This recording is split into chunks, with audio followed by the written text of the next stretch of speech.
পুতুল চন্দ্র বর্মন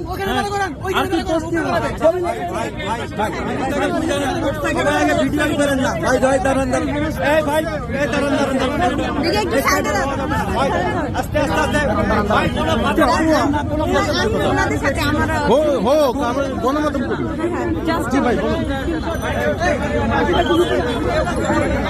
ক্ষমা চাইলেন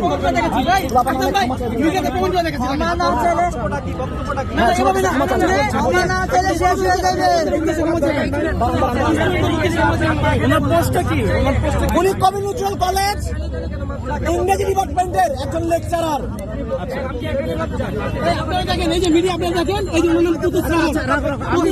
আমি কি ক্ষমা চাইবো মাপ চাইবো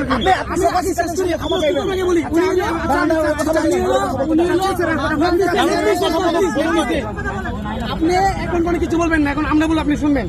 উনি কবি নজরুলের ইংলিশ ডিপার্টমেন্টের টিচার। উনি মেয়েদেরকে তার ঘুরে কোচিং ছিল, কোচিং এর নিয়ত এবং ক্লাসে ঠিকমতো ক্লাস করে না, মেয়েদেরকে দেখেন কি পরিমাণ মেসেজ দিত। উনি টিচার, উনি লেখছে কি করো শোনা মিস ইউ। পরে স্টুডেন্ট বলছে স্যার ঘুমাই, আপনি কেমন আছেন? ও বলছে তোমার কাছে অনেক সেক্সি লাগতেছে। একটা টিচার, একটা ইংলিশ ডিপার্টমেন্টের টিচার 7 কলেজের কবি নজরুলের মতো একটা কলেজের স্টুডেন্টদের মেয়েদের স্টুডেন্টকে এবার করে এক না একাধিক প্রমাণ আমাদের। এবং আমি তার ক্লাস টিচার, আমি নিজে সাক্ষী, আমি তার ক্লাস টিচার, আমি তার ক্লাস স্টুডেন্ট। হ্যাঁ, সে আমার ক্লাস টিচার। হ্যাঁ, উনি আপনার ক্লাস টিচার। হ্যাঁ, আমি ওনার ক্লাস করছে। আমার সকল বান্ধবীদেরকে সে হ্যারাস করতো, কোচিং এ নিয়ে যাইতো, কোচিং বলতো কোচিং এ আইসো। হ্যাঁ, কোচিং নিয়ে যাওয়ার পরে বুকে পিঠে হাত দিত সে। মিডিয়া ভাইরা শুনেন, আপনারা প্লিজ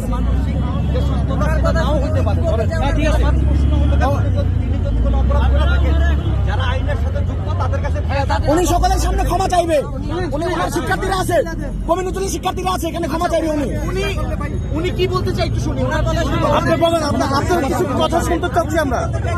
বলেন, আপনার কিছু কথা শুনতে যাচ্ছি আমরা। বলেন, আপনি কি বলতে চান?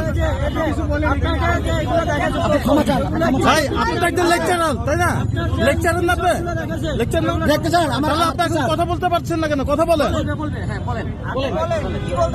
আচ্ছা, আমি ক্ষমা চাচ্ছি। কি বিষয় ক্ষমা চাচ্ছেন?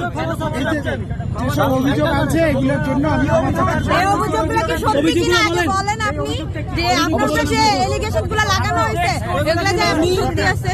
উনি আমাদের আপনার যে বগুড়া যে বলা আছে এটা সঠিক, আপনি কি বুঝেন না? আপনি কি কথা বুঝতেছেন না আমরা কি বলতেছি? আপনাকে কেন এখানে আটকানো হলো সেই বিষয়টা আপনি একটু নিজে থেকে বলেন, তাহলে আপনাকে ওনারা মাফ করবে। আমি ক্ষমা চাচ্ছি এই সবগুলোর জন্য। আমি কি বিষয় বলেন? আর কোনো মেয়েকে হ্যারাসমেন্ট করবো না। বলেন, আর কোনো মেয়েকে হ্যারাসমেন্ট করবো, আর কোনো মেয়েকে কোচিং এ ডাকবো না। হ্যাঁ, বলেন, আর কোনো মেয়ের বুকে পিঠে হাত দিব না। কখনোই এই ধরনের বুকে পিঠে হাত দিব। হ্যাঁ, কোনো মেয়েকে সেক্সি লিখবেন না কখনোই। এবং ক্লাসে গিয়ে আপনি হচ্ছে যে উল্টাপাল্টা মেয়েদেরকে হচ্ছে যে কথা বলবেন না। এই কথাগুলো যে বলেছে আমি নিজে স্বইচ্ছে বলেছি। আমি স্বইচ্ছায় বলেছি। এবং বলেন, আমি সবার সামনে এই যে রাজবাস করে সকলের সামনে প্রতিশ্রুতিলাম আমি রিজাইন করছি, আমি রিজাইন দিচ্ছি। হ্যাঁ, সে রিজাইন দিচ্ছে। ওকে সবাই সাক্ষী, মিডিয়া সাক্ষী। যদি ও অপরাধ না করতো তাহলে এরকম স্বীকার করতেন আপনাদের সামনে। এবং আপনি যদি এরপরে মেয়েদেরকে হ্যারাস করেন কি শাস্তি ভোগ করবেন বলেন? ওনার মুখ থেকে আপনার নাম পরিচয় বলেন, আপনার নাম পরিচয় বলেন।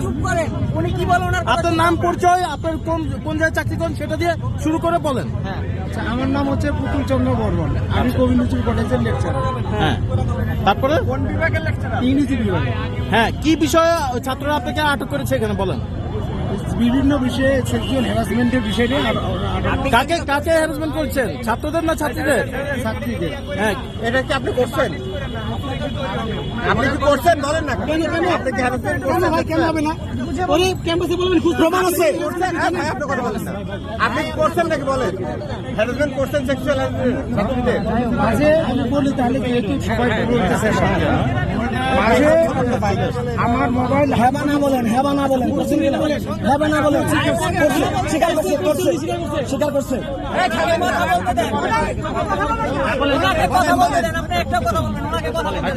আচ্ছা, মাঝে আমার চেষ্টা তো তখন ভালো হতো, বেশি কাছে আপনি বলেন। আচ্ছা, আমার মোবাইল হারাইছে 2 বার, ঠিক আছে, সেটা আমি জিডিও করেছিলাম। এবং একবার মোবাইল হারিয়েছিল যখন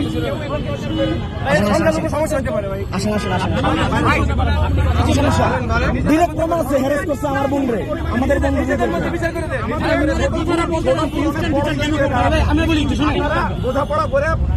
আমি বলি শোনেন, উনি একজন টিচার, সেটা অবশ্যই ভালো শুনে আমি বলি ভাই, আমাদের ওনার সাথে কোনো শত্রুতা নাই। আমি বলি